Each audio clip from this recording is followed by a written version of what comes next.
5, 4, 3, 2, 1.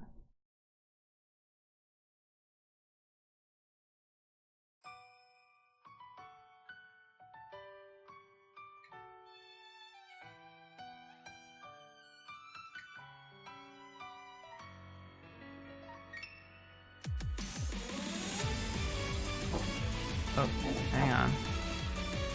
Already having an issue.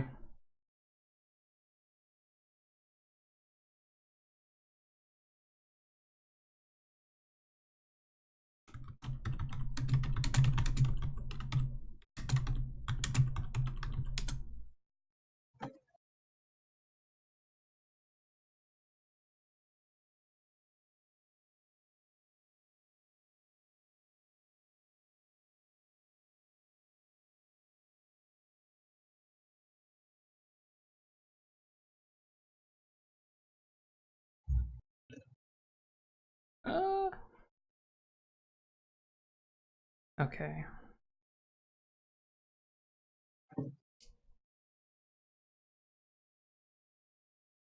Okay, I think it's working now. I hope so, anyway.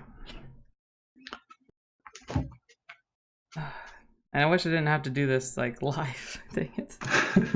If you're listening, okay. If you can hear me, people, anybody, it's because they updated everything, and of course it made everything break. Okay. Alright, I think we'll be able to start now.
Alright, so I think we're finally working. Everything looks good, so hello! That was an awkward, and not terribly terrible start, but welcome to the live stream and rap party for Steins Gate. Steins Gate 0. I freaking need a time leap machine now. So, just to clarify, YouTube updated their the live streaming interface, and while I tested it before and everything looked great, of course it's gonna have some kind of issue. So, apologies for that weird beginning, and I'll never be able to erase it. So, everyone who watches this in the future, you are welcome. Of course. But anyway, we are here and we are going to be discussing my take on Steins Gate 0 as a whole. Ooh, the music's a little quiet. So I got some of the tasteful music should be playing in the background with our slideshow of either clips that I grabbed while I was playing the game or some that I snagged from some of the endings that I played and really enjoyed after I finished the series. So, we also have a special guest here today, Thomas. Thank you so much for joining us. I guess, you want to say a little bit about yourself? Yeah, sure. Like, it's not much to say. I'm Thomas. I'm a visual novel fan. Subscriber to your channel for about a year now, and finally able to actually join a party live. So I'm excited. Excellent. Yeah. Thank you. He was telling me a little bit about kind of how he found the channel and how he's been on part of the Discord and everything. So I really appreciate your contributions. I'm really glad you're here. It's always nice to have someone to talk to about this stuff, not just my own voice. That's how I deal with most of the time, but it's really nice to kind of have someone else to just kind of bounce ideas off of. And of course, all of you in chat, please, please, please, I encourage you to continue to chat with us.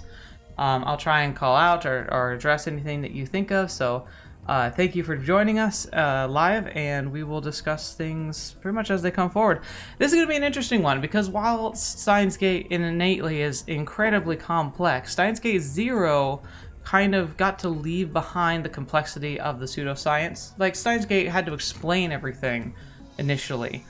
While Steins Gate 0, we get to walk in with a lot of assumptions, so they got to explore new ideas. And so instead of spending a lot of time doing expository discussions, it ended up being a lot more oriented around characters.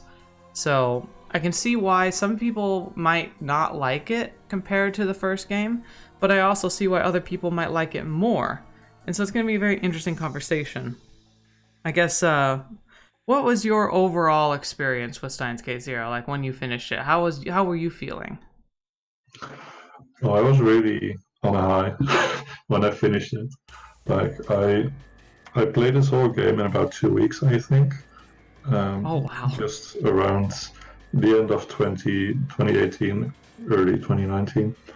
It was a couple of months after I finished Steins Gate itself, and I think shortly after I joined your channel. Yeah, I was really like on the Steins Gate hype train, and as soon as this game was like on some kind of sale or whatever, I bought it and immediately started playing it. Steam sales are the best. Yeah, indeed. And yeah, like, it was just the first ending I got was Gehenna Stigma. So the oh my god, what the hell is happening? Dang, that is ending. That is quite a way to dip your toe in, man. Oh my gosh. Yeah, it seems that's the case for most people anyway. Like, you're one of the lucky few. But yeah. So obviously after that I was like, okay, I have to keep on playing because it cannot end like this. No. And I basically ended up just doing another ending every 2 or 3 days, and then I finished the game. Dang, see, I don't know, I hit like the bullseye with my playthrough. I don't know how I managed to do so well with a blind playthrough when it came to like the way I played the endings. Like, it's like it really almost felt like in the end I was like, man, I wonder if they think this was scripted or something. It wasn't. Let's see. So Sarkoth, thought you'd listen while you worked. Glad to have you here. Adam Lee and Dan. Is it Dandam the Catone? I'm not sure if I'm reading that name right. That was early on. Both you saying Love Kami and Wild Romance. I don't know. That was like one of you always is coming in saying, and I played Wild Romance. You remember April Fool's last year? I touched it a little bit. It made me feel weird inside. I don't know about you, Love Kami, but and then Sarkoth, he said that was your. So Sarkoth agrees. He says that was his first route. he says we'll jump into the endings a little bit, but I like he said I remember thinking I waited years and paid $60 for this, and Okabe cries in the corner at the end. I mean, to be fair, I'd be crying in the corner for most of these. Okabe's a freaking beast. Okabe, right? It's like was it Gatsumi and they all pretty much get screwed over, but like it's a bad ending for everybody. Yeah, and that's interesting. It's interesting, really though. depressing. The way they played this out is so interesting. So, like, we're going to talk about the structure a little bit. It's pretty obvious for many of you who are, like, long-term fans, but just in case we have somebody here who, like, just finished the game and, like, just watched this playthrough. By the way, if you haven't realized, humongous spoilers. I don't know how you found this video if you didn't know that already, but just make sure, like, if you want to finish this game, like, don't listen to this yet. Come back when you're done. So the shape of the game, like if you draw it out, it draws the 0, but it also it's so cool because like the entire design of like the title screen and the way like they use the Mobius strip and 0 kind of pulled in together. A Mobius strip is the is a physical model, something you can actually use in like engine belts and such. But the idea is that the way that a plane is twisted, it doubles back on itself. So if you have a starting point and you travel along the belt loop, you arrive at the same position no matter what every time you go through the cycle. But you get to travel across the outside and in the exterior and interior of that shape before you reach your return point again. It's one of these things. It's like you have to see it to really understand what it is. There's great YouTube videos if you ever look up. I think the best one I've seen I think is titled Maglift. Maglift. Oh shoot! What did I just call it? My brain's melting because it's late.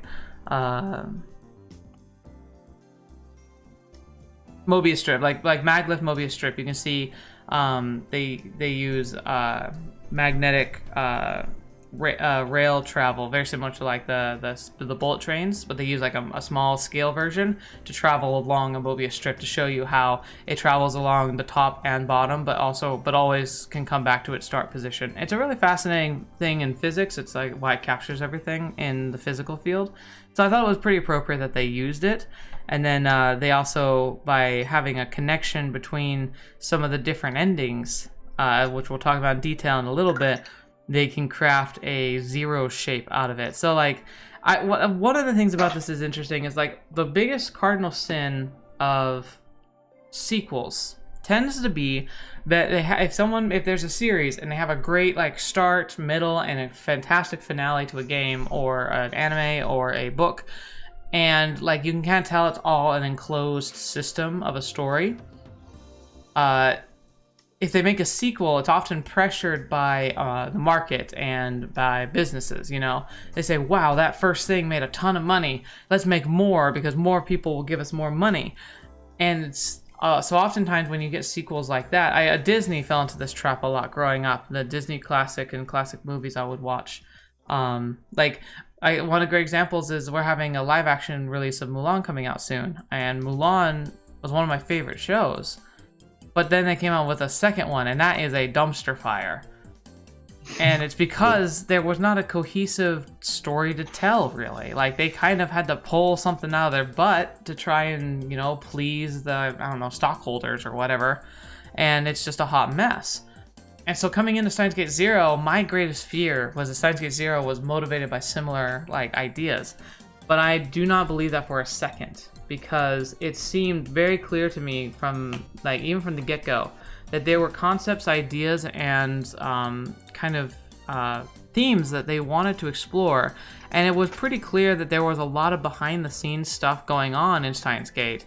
And it was fun to explore that. Like, even in Steins Gate, you could tell there's behind-the-scenes stuff. But I wouldn't necessarily say I felt like at the end of Steins Gate 1 that I would be like, oh, okay, I needed more because I'm not satisfied.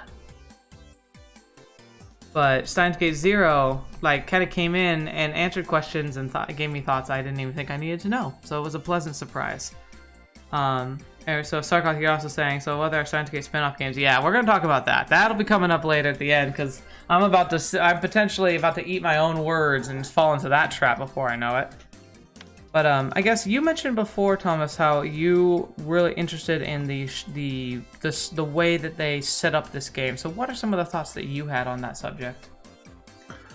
Well, you basically summarized it in the beginning, right? Like, it's a very uncommon structure to like have the story sort of loop around in on itself. Like, not so much, I guess, that there are two main branches, for instance, which it happens quite often.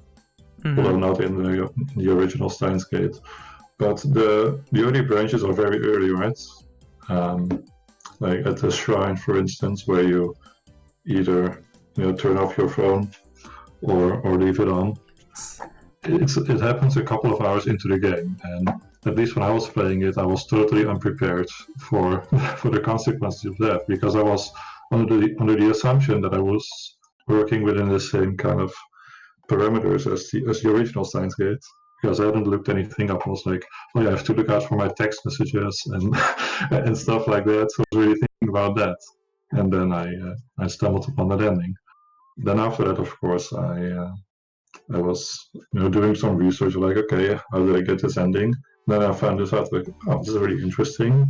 Like, I saw these endings, I saw Kakari, Maho, and then, some other things. Okay, but how does this work? Because when you're doing like the first couple of endings, you're not really sure, at least I wasn't, like how this would all connect back to each other. You're like, okay, in itself, this is an interesting route, but how does this lead to basically the end of Steins Gate, right? Because that's what this game is supposed to explain, like how Okabe came up with this plan.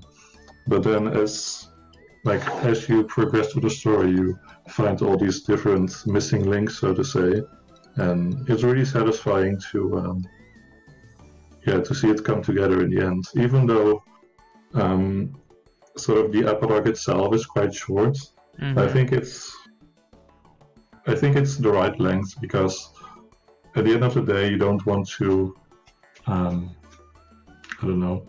don't want to bore people with a very long ending, because we already know, like, if you get all the endings, you already know what's about to go down, right?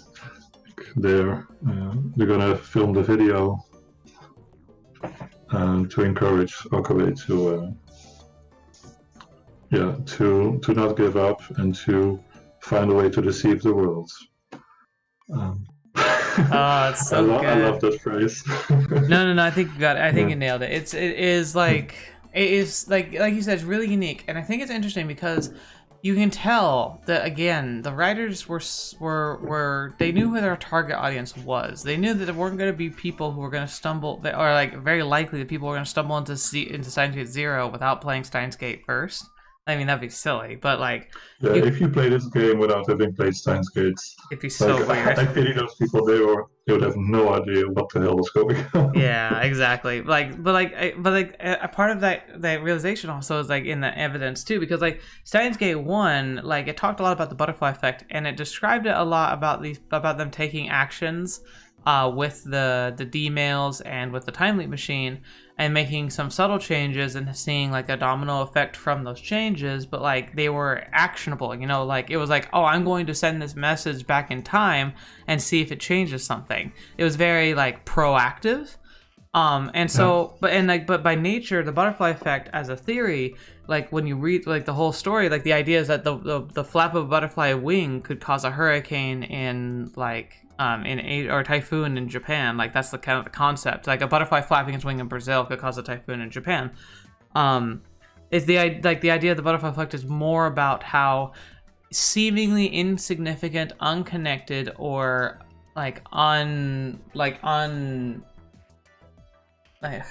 unimpactful actions end up changing everything that occurs later. And that's what this visual novel, I think, captured better, with the idea, like you said, like at the shrine, like the first major choice that really decide like which major path you're heading down came down to whether or not you answered the phone or turned off the phone. And like that is a lot more what the butterfly effect really is supposed to represent. This idea of like something that seems really simple, that in the grand scheme of things feels like shouldn't have had an impact at all, turned out to be the linchpin point for everything.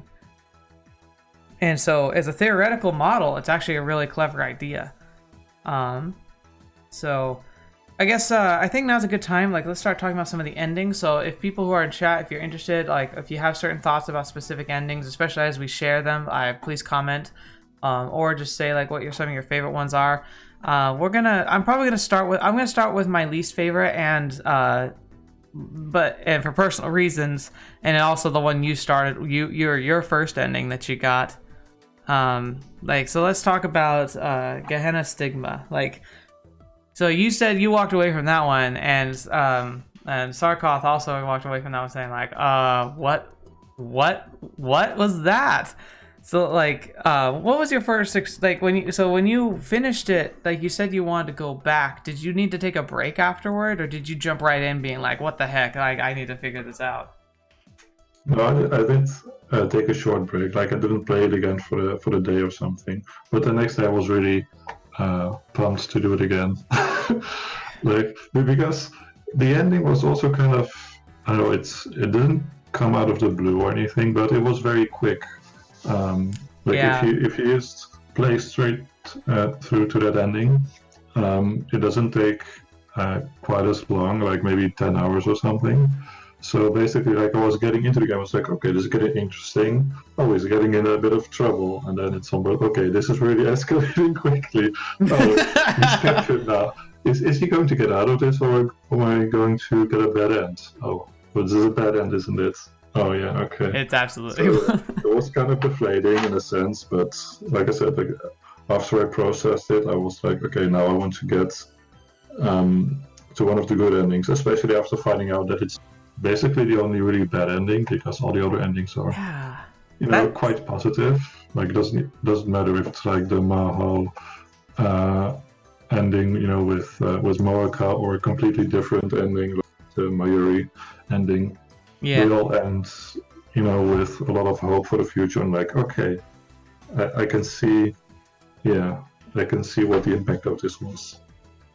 It was honestly, like, I have to admit, by the way, Ed Lee, thanks for all your comments. But I have to say that I'm really glad personally that I ended up going all the way through to Vega Altier first, and that I didn't have to play Genma Stigma like before that, because like I really actually enjoyed, because so Genma Stigma, I guess I'll stay on that real quick, because that was terrifying.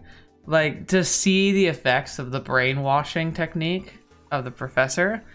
Like, like I said, that was one of the reasons why I liked coming back to it instead, because like it kind of kept the brainwashing a bit more hocus pocusy, because I didn't really know who could be brainwashed and how and who was doing it. And so it would have been a bit of a shame to have that spoiled so early about who that bad guy ended up being. But I hated that ending because it was like the bad ending, but also like Maho is the bomb, and then to see her like be twisted around the professor's finger was like heart-wrenching and just terrible. And like I said, I think a lot of the reason why I didn't like it just because was just that raw like personal feeling and the personal connection I have with the characters. And if that had been my first ending, I don't know if I would have been as connected to Maho at that point. Yeah, I did have some trouble connecting with Mo for a little while after that, I believe. I would have been super suspicious of her from that point on. In the end, I think I came around on her pretty quickly, because she's just a great character. She is a fantastic character. Yeah. But it reminded me, because like by the biggest downside to Vega and Altier ending for me was it made the rest of the game a poisoned Yuki as a character for me, because I was like, oh, it's her. But then almost every other ending, she's fine. Yeah, like that's one of the confusing things indeed. Like the whole personality of Yuki, and whether she gets replaced because she's supposedly on some kind of exchange, right, somewhere abroad, and then she gets replaced by Kagari. Yeah, in that branch, but then in the other branch it doesn't happen at all. Like it's completely different. But you're still suspicious because you don't know it. Only after you finish all those endings. Okay, it totally plays on those suspicions too, because in the other branch, I remember like Okabe was like getting a little suspicious of her too, and I was just like, yeah, Okabe, yeah, and then it's like, oh, okay. Yeah, that's one of the things that like it was on your arm. Yeah, it was really subtle, but I think if I read the undertext correctly, the impression I got was that one of the biggest changes wasn't just like turning off the phone. Like the actionable change was ultimately what happened with Kagari, because either she had her experience that made her leave the test site prematurely, which is why she had no memories, or she stays at the site and she finishes the process of transformation. And the idea that transformation ultimately was to become and take the role of Yuki. I'm guessing when Yuki was selected for the study abroad program that she was picked up for, like they did a brain scan on her as probably ostensibly a part of a health exam. Because it definitely like the Yuki Kagari definitely knew how to talk like her, knew all of the friends' names, and acted completely normal. Like nobody realized that she hadn't actually that she was not the actual Yuki, despite the fact that she was like friends with many of the like with Mayuri and everybody before the switch had likely happened. And so I think that in that route, the professor was able to finally kind of figure out how to combine memories together, but had not been successful with somebody who had been digitized and lived in a computer as an AI. You know, that's why the Kurisu problem was still a problem. But in there, it seemed like there definitely was that combination. And in the other branch, when she left before that could be completed, that's why she still retained herself, at least a little bit. We'll get to those details a little bit because we'll go when we talk about recursive Mother Goose ending. Like we'll talk about her Kagari a lot more there, obviously. Kagari, sorry, I keep saying Kagari. I don't know why.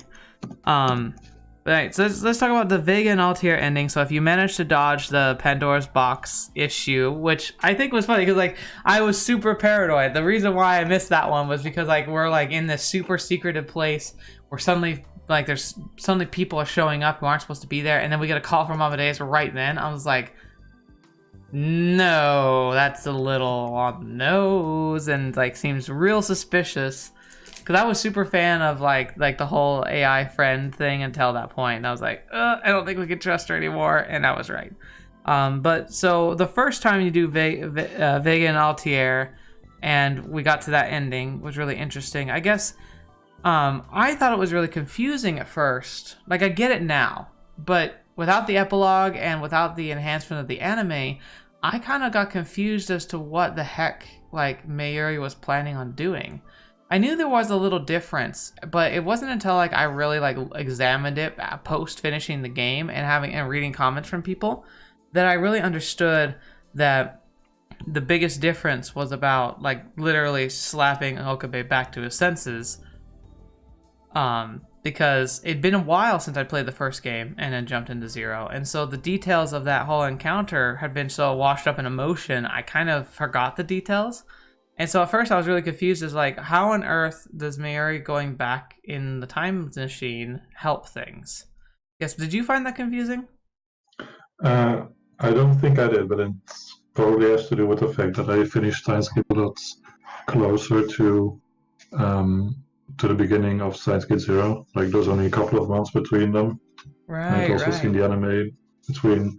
So, like, I had this idea in my head because at the beginning of Steins Gate Zero, where there's this divergence point, you know, because it basically begins kind of the same as almost the end of Steins Gate, and then at some point it diverges, and I think the point is where Mayuri decides to, you know, either embrace or, you know, at least not slap Okabe. Yeah, like which is like, you know, so lay off of him. He's gone through enough, and then obviously he doesn't get the like the video mail as well. Mm-hmm. Those are basically the two biggest changes at that point.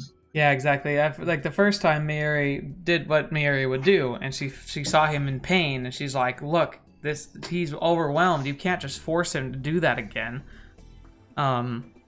And so like it makes like, I did get that. I think it did make sense. And the repeat at the end, I guess we'll talk about the true end a little more like later on. But Vega Altair, I loved how like the ending went and the weird awakening of Hyon and Kyoma.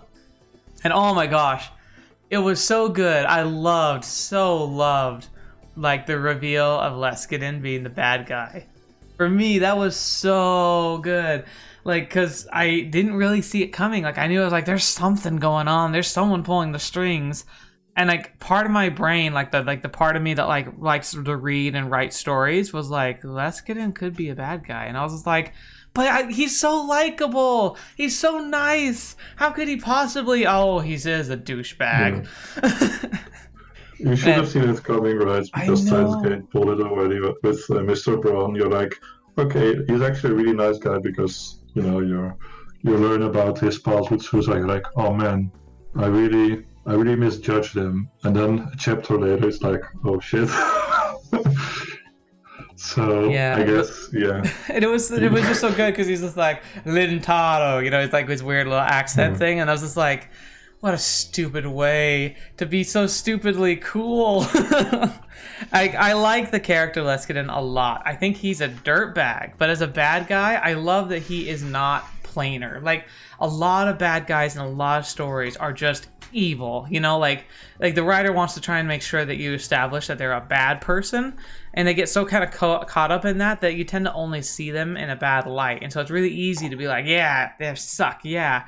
But like Dr. Leskinen, you really got to see that, like, his like childlike nature, how much he liked to goof around, how much he genuinely cared. Part of his personality, I do believe. Like, it's not what he was just obfuscating his true personality or anything.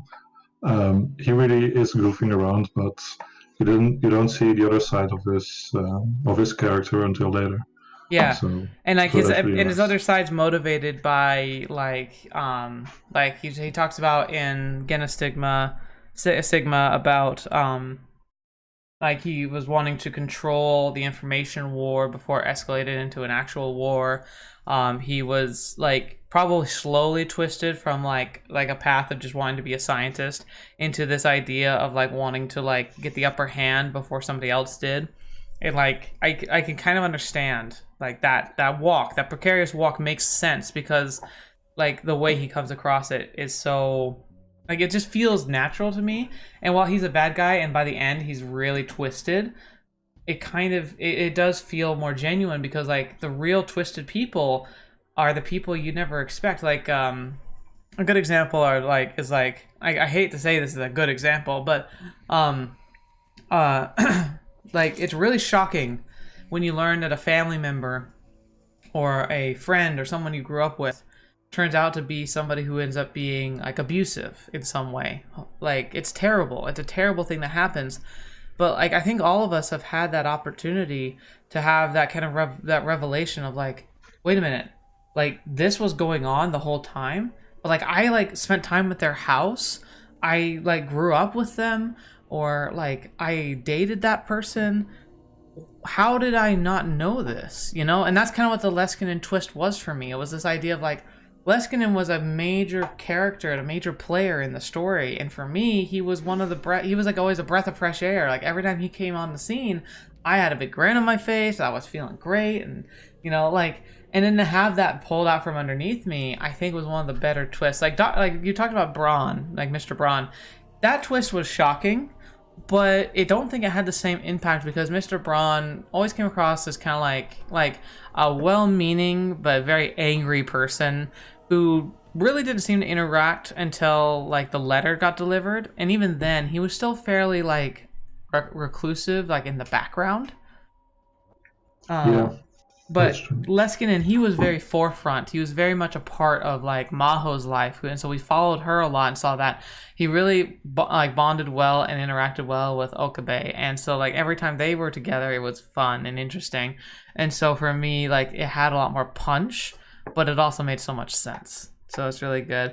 Sarkoth also said, I didn't see Leskinen as a villain either. Kind of got sucked into the story and wasn't thinking about how he'd make a good villain. Like, yeah, the best villains are the ones that you sympathize with. Like, they're the ones that you kind of understand how they got there. And, well, I don't think he's one of the best villains ever, because, like, at the same time, like, I never felt like I was super buddy with him, or like I could really be like his genuine, like a close friend, or that when he revealed like what his motivations were, I wasn't like, wow, I actually kind of get that. It was more of like, I see how you went crazy.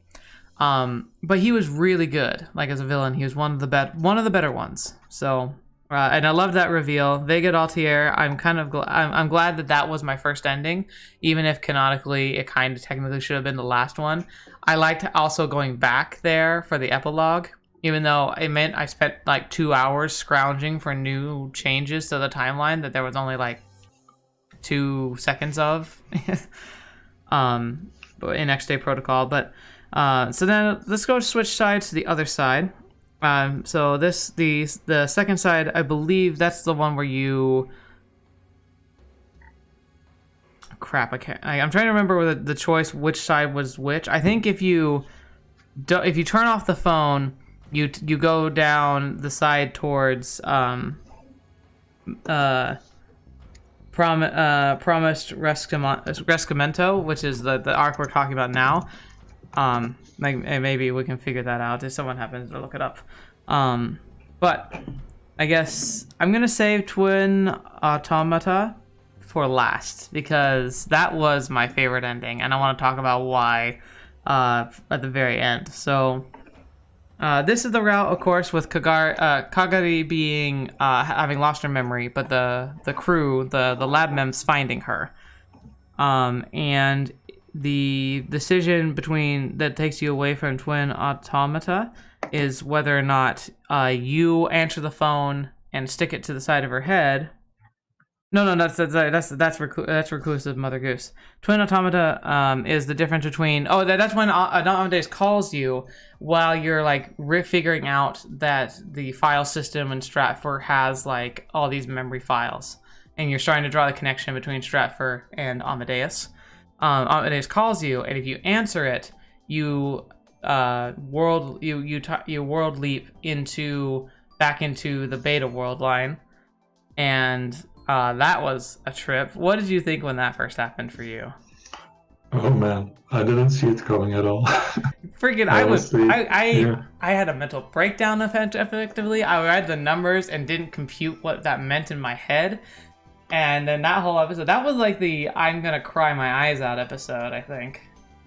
There's always gotta be one. Honestly, his whole conversation with Kurisu in that part is just so heartbreaking. It was so hard. It's hard to watch, and then like also like to see like that she like immediately was like she was already planning on like kind of forcing the time leap to go back, and then like to realize that he suddenly popped up at the last second, and it was just like, oh, are you? I didn't she even say that? She's like, are you kidding me? Like, she's like, this Okabe is from the other one, and he like hasn't seen me in like years, and now he's here right before I push the button to send him right back. Yeah. God, I have to admit that was one of those things where like I appreciated the storytelling of it, but it really made it made it feel like the universe just hates Okabe. Yeah, it was really, really good though. I think that that you saw what happens in that world line after. All that happens. It was definitely the right decision, but fetch. A mirror of the beta world line. You're like, okay, yeah, this isn't any good either. No. Like, you should really just try to find a better way. Steins Gate. And I do love how it gave him that final resolve he needed to like really suss out the the solution. But like, yeah, like. That's the path and leading the way to the promised Rescamento. I think that was my favorite Okabe. The Okabe journey was the path along this side to the promised Renascimento, because I feel like we had to see him make a lot of really tough choices to get there, because there was specifically with Kagari, with like her mind fusing with Kurisu's, like he really like that's like one of those impossible situations where it's like you start like, especially because like as he and Kagari / Kurisu started to bond, and like it started being this question of like it started feeling like he was starting to develop feelings. And yet he also knew and recognized that like that it was a kind of an abomination, because he wasn't sure, was he actually like, was he falling for Kagari? Was he falling for Kurisu Kagari? Was he falling for the fact that they were together? Or did he not even understand his own feelings? And like it's one of those like, I don't even know. Like, what on earth would you do in that situation? And like it's like, it reminds me of the impossible choices from Steins Gate 1, which I really loved. I loved that feeling of like, there is no good answer here, and like especially like it wasn't tearing me up quite as much as the first one, but I agreed with like if Stratfor hadn't been running up the stairs with guns in hand when we got the phone call with the mind wipe in it, I probably would have really struggled whether or not to activate it on her. Like, even though she was suffering, like it was really, really risky. But that pressure, I think, kind of pushed me to be like, answer the phone! So I jumped right into that decision without really thinking too much about it. Which I think is accurate, because that's what Okabe what I felt as well at that time. Like, he's been sort of doubting himself, thinking about what to do for a long time, but at some point, time just runs out. So Yeah. he has to make the decision. So let's talk about recursive Mother Goose for a little bit, because that's like where when Okabe hesitates and doesn't answer the phone right away, and Kagari Kurisu answers the phone for him and sticks it up to her head, that sends you down the path towards the Kagari ending, which I thought was one of the most interesting endings. Because it's the first time we really got to understand like her story and to see things from her perspective a little bit. Like, I did think there was something really interesting that happened in there. This is something I'm going to rely on you guys. Oh, really quick, Sarkos saying, promised Rashlamento was your favorite route, goes for all the struggle, and you get the best Kyoma scenes. That's true. We'll go back to that. I'm kind of detouring a little bit, but we'll get back to that ending in a second. I just wanted to see, like, while we were talking about Kagari,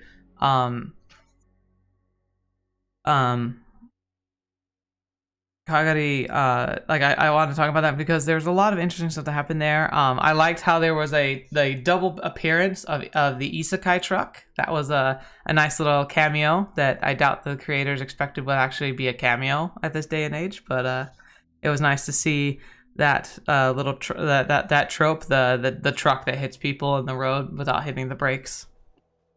But there was something really interesting because she escaped from the lab with most of her memories not even intact. It was triggered by the rain, which reminded her of Mayuri in this weird way. And it was interesting because, like, there's all this talk about Amadeus Kurisu's black box, like the core of all of her memories and secrets that was sealed away. We'll talk about that a little more when we go to Twin Automata. But, like, the concept of that was this whole idea of, like, there's memories in there that have likely hold the key to the foundational thoughts that led to the time travel paper by Nakabaki, quote Nakabaki.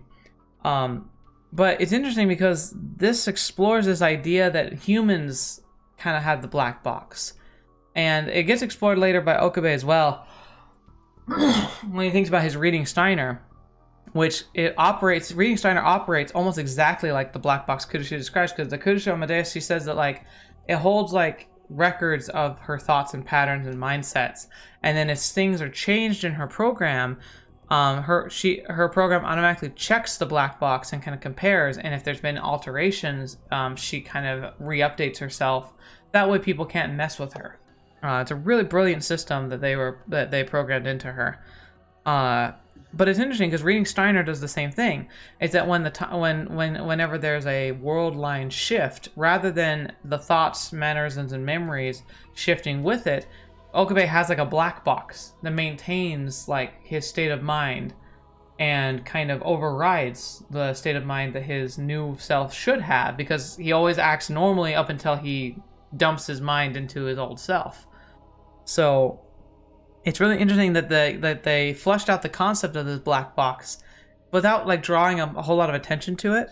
But the Kagari, the song was really cute. Like I love that song too. Like I need to find a copy of that to listen to in my free time because it's a cute little song and it became so powerful. And the hopping of figuring out how Mayuri was singing it and Kagari remembered it because Mayuri taught it to her in the future. And they're like, well, where did this song come from? And she's like, oh, well, Suzuha sang it in the shower. And Suzuha said like, oh yeah, well, my mom sang it to me when I was a kid. And then they find out from Yuki, she's like, oh yeah, I learned it from someone in a baking class. And it turns out that the baking class lady who she learned it from was Okabe's mom, who learned it from him when he was a kid singing in the bathtub. And he's just like, what are you talking about? I loved it. That's probably one of the most enjoyable parts of that sort of weird investigation, detective stuff. And then, like, figure out where that song comes from. It's the perfect example of the paradoxes that they try to avoid with like what the Suzuha tries to avoid with like all the dancing around that she does. It's like effectively it is an example of one of those paradoxes where the song seems to like exist because it exists. Yeah, there was no beginning. It just kind of like the song traveled backward and forward through time multiple times, and it's like it's really funny because like they were absolutely just playing with the time travel concept there, and I loved it. And I liked this, like the musical rendition, the person who sang it, especially the end credit version. Whoever sang it, they sang it beautifully, and it makes me it makes me think like. But there was one thing with the song that was really, really interesting to me, and this is where I need some help from anybody who's listening or from you, especially if you've had the chance to play what I'm gonna guess is Chaos Child or a game like one of the other games made by the company that made Steins Gate. Because there's a scene with Kagari that seemed really specific and yet not. And when she's gotten away from the laboratory for the first time, and she goes, and it's raining, and she like wanders to a bus stop station, like a little station, and she sits in it, and she's just kind of like sitting there. She doesn't really know where to go or what to do. She's just sitting there trying to figure out what her own thoughts are. And then a young man with an umbrella and wet patches on his knees walks up and sits down next to her. And they have this really weird, curt conversation where, like, he kind of just says, like, I feel lost. I don't know what to do. And she's like, well, I don't know who I even am, kind of a thing. And then out of the blue, she sings the song to him. And then she kind of just sits there afterwards. And then she looks, and he's not there anymore. And then the professor finds her. And it kind of just jumps right back into the story. That character felt like a cameo. And so I'm wondering, is that a cameo from another one of their properties? Because like, unless like it's like there's a reference to that person that I completely missed, it definitely seemed out of place, and it just seems, but it seems so intentional, and it made me think like, I wonder if there's like a secret Easter egg in Chaos Child where a character sings that song as a personal lullaby, but it's the same song. One of those things that writers tend to do to tie their worlds together. And Sarkoth, you mentioned in here, apparently Kagari's voice actress sang the song. Fetch. Voice actors in Japan seem like they have to be Renaissance entertainers. Like, they have to sing, they have to voice act, they have to emote, they have to do like a public appearances. Oh wait, Sarkoth, you say the young man was Okabe? Like, okay, so that's what Sarkoth is saying, is Okabe. Like, I think that too. Interesting. Okay. I think he's right. All right. Well, okay. I'd love to see, maybe someone can drop in the Discord for me, like kind of like where the evidence is for it. It would kind of make sense, because that would feed into the idea that he learned the song. Oh, of course. Oh, I'm so stupid. Like, maybe it was like was it the young Okabe? Like the one where Okabe is a kid worried about Mayuri after grandma died. Yeah, that would make sense. I guess I thought the Kagari scene there happened when she was older and closer to the timeline of Steins Gate Zero, but if it wasn't, and that would make sense with him having the umbrella and the soaking legs, that could have happened right after. Oh my gosh. And that absolutely, okay, if that's right, that absolutely puts that song in that cyclical paradox like I was thinking it was. Because like the start point of the song then became technically Kagari singing it to young Okabe, who went home as Hyonin Kyoma for the first time that day. And that was when his mom said he started singing the song when he was taking a bath. And that started the chain of his mom singing it to Yuki, who sang it to Suzuha, who sang it in the shower in front of Mayuri, who sang it to future Kagari, who then Kagari sang it to young Okabe. Oh, that's freaking brilliant. That's awesome. Thank you, Sarkoth. That's good. And you can confirm that, you said, Thomas? Yeah, I do think I remember that, but I'm honestly not that sure about that ending anymore. Like, for some reason, I forgot more about that ending than about the other ones. Okay, so it had a really interesting. Sarkoth is pretty much an expert on Steins Gate, so I think we can leave it to him. Yeah. So Sarkoth, you sounds like you're the master here. Is there anything else you want to we should know about that scene? Let us know. But that's really cool. So thank you for filling that gap. And then we'll progress forward right now, because there's one last thing about that path I want to talk about, but it needs to tie into the true ending. So I'll go back to that in a second. But promised Renascimento, like all these, they're like all in Latin. Yeah, Renascimento is just Renaissance in Italian. Oh, okay. So, rebirth. Yeah. Makes sense, but fesh, man, I need to learn languages. So this ending was definitely my favorite because it's the culmination of I think of the best Okabe that we see, because we see him he first has to wrestle with the fact that he can't just like not interfere anymore. And then he faces with the Kagari Kurisu situation. He has to decide to try and erase and reset Kagari, thus effectively killing Kurisu's mind. And he had to make that tough choice, knowing but trying to do the best for Kagari. And then he had to go and face Kurisu in the old world line, and then get sent back. But getting sent back, despite how he knew he didn't want to be parted from her, but he accepted it. That was the big part. He finally was able to accept that, it's real crappy what happened, but it's still the best thing that happened. It was we made the right choice. And so then he gets sent back, and then he has to really think about things. In the Vega Altier ending, when he became Hyonin Kyoma, it almost is like the pressure got so much, he finally admitted he needed to be Hyonin Kyoma again. So it's boom, he became Hyonin Kyoma right at the climax.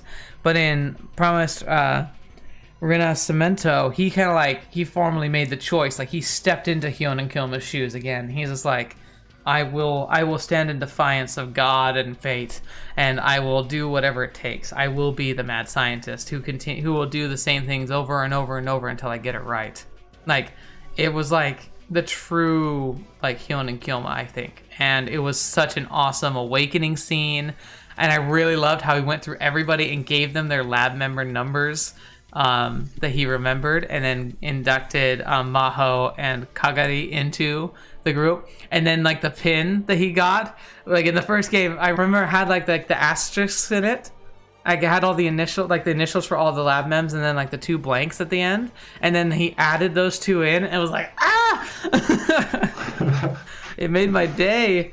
It was so good. And I loved the revelation of him going to the future, seeing it for himself. We finally get to see the 2036 future, realizing that he didn't technically have to die. And that key, I remember even saying it when I played through it. I got to the point and he said it's the world thought I died in 2025, but I didn't. I kind of did, but the world was still tricked because I'm here. And then I was just dude, that's the key, isn't it? That's the whole point. That's what that's what he has to tell himself. And I loved how that actually was what the whole connection to get to the true ending was that D-mail. Oh, what was it like for you when you got to read the D-mail in the other timeline for the first time, when you finally figured that out? You mean sorry, what kind of D-mail? Oh, the D-mail, D-Rhine. When... Because remember, he goes to 2036. He kind of died, but then they re-upload his memories into his old self, and he awakens in the future. Yeah, that one. And then he figures that out, and then he time leaps back 3,000 times or something to get back to his start point. And then he sends the message to himself in X-Day Protocol, and that's what unlocks the true ending. Yeah, that's absolutely crazy, right? I love the way they did it in the anime, where you can actually really, you're really with him on that journey, and you also see him getting younger and stuff. But even in the visual novel, it was already a really, it felt like a sort of a moment where things finally started turning around for the better. Okabe gets screwed over so many times. I know. during all the routes, and the world line every time the world line changes, it's always something bad happens. You're oh no, what's going on now? I know. And here he finally sort of takes back control, sort of Steins Gate's original style. Yeah. and he's okay, doesn't matter what it takes. Doesn't matter at what cost to my health, to whatever. I'm going to get this done, and I will time leap as many times as it takes, just to send this bloody D-Rhine to myself in the past, so we can hopefully fix things. Because that's the amazing thing, right? Because he doesn't even know how it will work.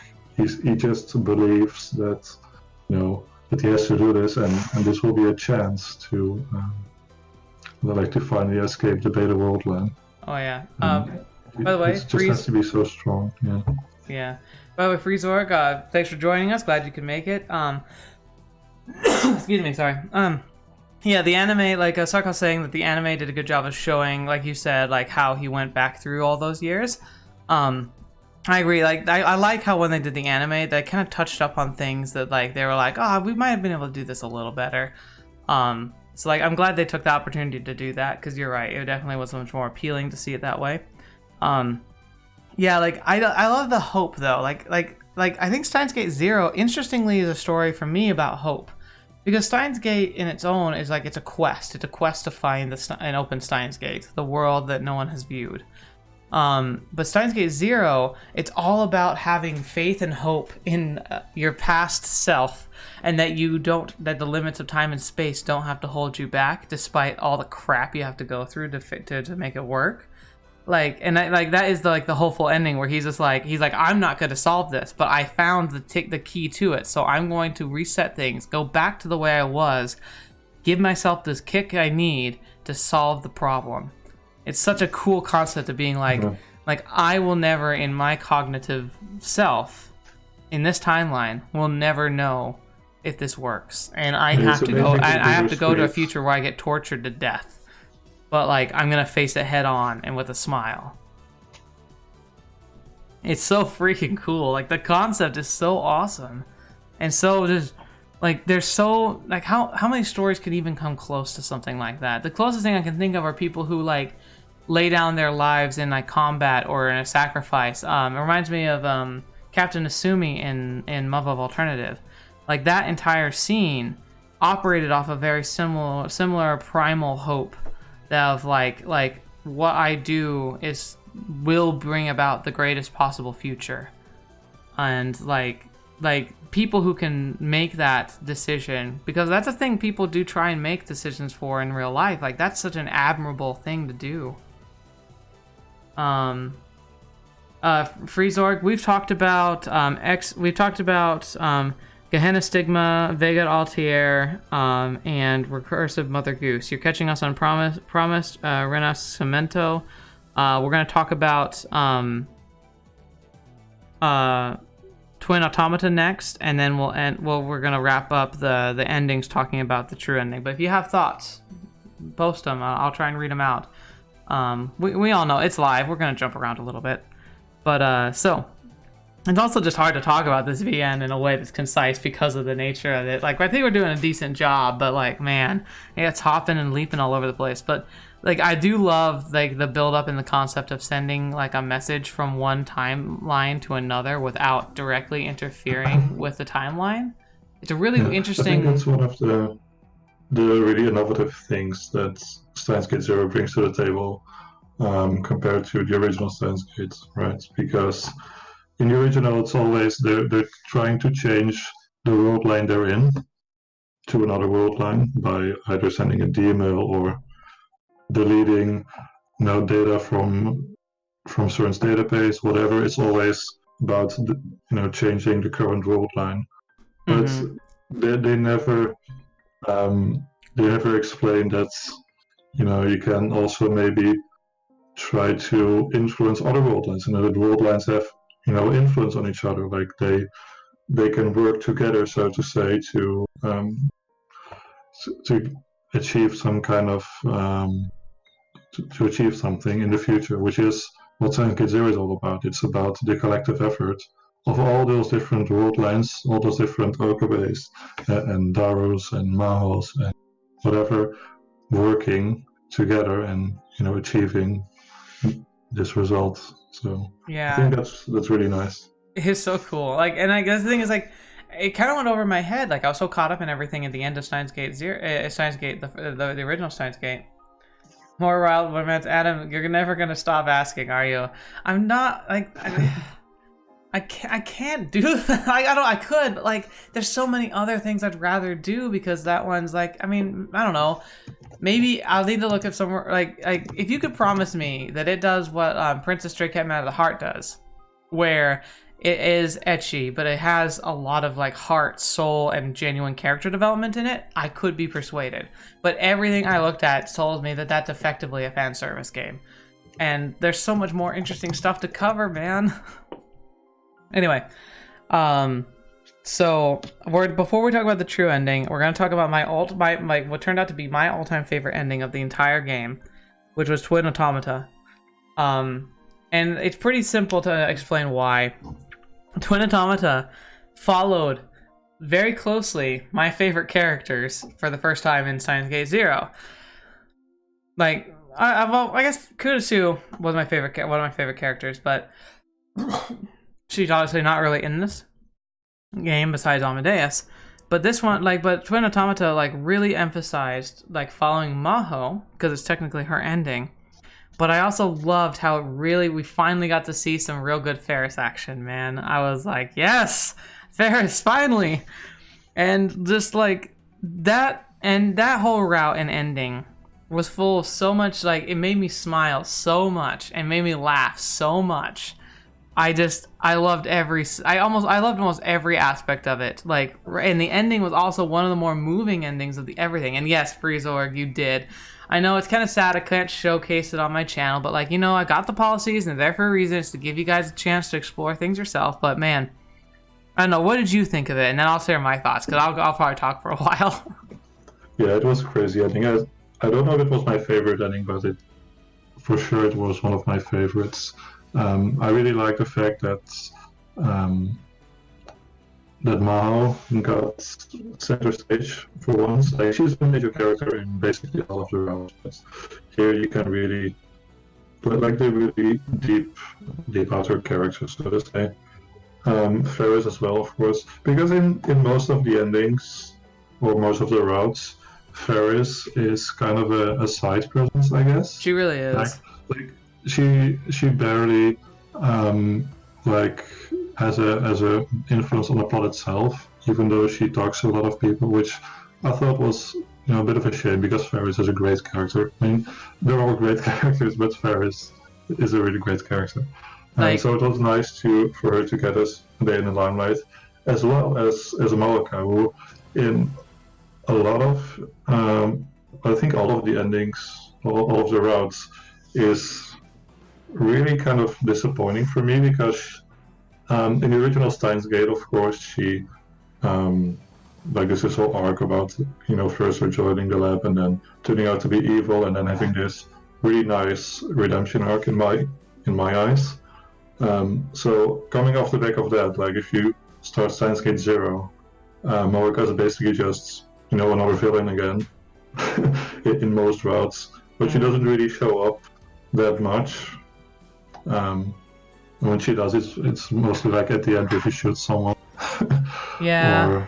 And it's I understand it, but you feel kind of sorry for her because she's being manipulated again, and you're like, Jesus, Mark, just sort yourself out. I want to see you do well because you're actually a really nice girl on the inside. I know it.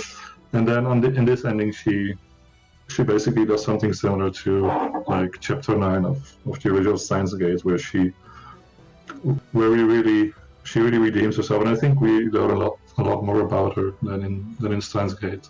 So yeah, I really liked that about that ending. I really liked especially Ferris for me is really a special character, especially because at first I kind of was standoffish from her. I was just oh, she's really intense in this very strange way, and so I was okay, I don't know about you, but then and when we got to her arc in Steins Gate 1, hers was the most interesting and the most powerful for me. And then and that's the one where I really bawled my eyes out in that first one because I felt like her choice was so terrible to have to make. And and it was up to that point in the VN, that was the first time where I genuinely thought I was I know if I don't send this email, I'm gonna have a bad ending because that's obviously not where I need to go with this. This is not what I have to do. But it was the one that was the hardest for me personally because of that connection. And ever since then, I've always had this really strong affinity with Ferris as a character. So in this one, it was really nice to kind of see her take that center stage again. seeing her kind of being herself, and like in a way she kind of replaces Okabe for that ending. Like Okabe's got some pretty important stuff happening in there, but like she kind of takes over for him and kind of does a lot of what he normally does. Anyway, so I'm gonna go through comments real quick before I complete my thoughts. Sarkoth, exactly what you're saying. I'm gonna get to that. We'll get to that in a second.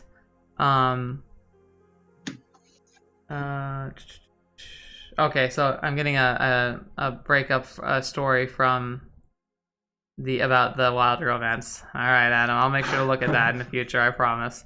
And then you remember when you played the route the first time? I was expecting. Oh yeah. Like Race being the bad guy. Like I guess I kind of got that spoiled because like I'd gone straight through Promised Renacimento, and I kind of had the feeling like after I saw like the twist of Leskinen being bad, and then it suddenly introduces Dr. Race on this other alternate path with Leskinen, I was like, all right, she's probably evil. So I got it a little spoiled in that regard, but I did not expect some of the things that happened in there. So like Twin Automatons, my favorite moments also, because this is something that's interesting. I think it's great that they made a correction from the first game, and that's Moeka. Moeka is a good character, but in the first game, it's hard not to just kind of hate her, because like even in her route, which wasn't really even a route, she just seems this very sad, kind of sympathetic, but like in a tragic way. She's like unsure of herself. She doesn't have her own identity, and then she dies. And it's like, well, fetch, okay. That's really just kind of sad, but like we didn't get to know much about her. And then in Steins Gate Zero, again, like she barely appeared in anything. Except that she like would show up at the last second. She showed up at the last second in Vega Altier and then dies again. So like, well, fetch. And then so in Twin Automata, like you get to see her and Maho like bond, and they become these like really enamored friends and unlikely friends. Like if you told me to pick two characters that would become best friends, I wouldn't have picked Moeka and Maho. But seeing them together, it's like, holy crap! Like they feel like they should both live in a fish tank together, and that's kind of what that room became. Like I loved how the two of them, like they both kind of have sloppy lifestyles, and I like how that fed into each other and made that mess. So like, yeah, it was so hilarious. All those scenes right to Ferris' apartment. He's like, what has happened? It's so good. Like that scene made me laugh so hard. I liked how the butler was like having emotional breakdowns because that room was so dirty and he couldn't do anything about it. And like Maho and Moeka are just like, what's wrong with the room? It's perfectly fine. We love it here. This is like you're living in a dumpster. It's like it's so cute and so fun that they explored that idea. And then we had Sergeant Na, like when she comes storming in to help clean up, like that whole sequence was hilarious, and the anime was just as funny. It's so good, and like so I had like it redeemed Moeka to me, like helped me see her as a character and see like the more human and like side of her, which made me really like appreciate her more. I almost think I'm gonna play Steins Gate Original again, not just to kind of like have that refresher of the ending, like I want to, the true ending, with the knowledge of Zero in the back of my mind. Like I'm gonna play through that again just so I can kind of see it and maybe like have that and will be more impactful. But now I'm gonna watch Moeka more closely too, because Moeka, I think now I understand her as a character more. The writers have finally let me glimpse her not as this manipulated like half child trapped in an adult body, but as a person who just doesn't really know how to relate and who genuinely feels like she's useless.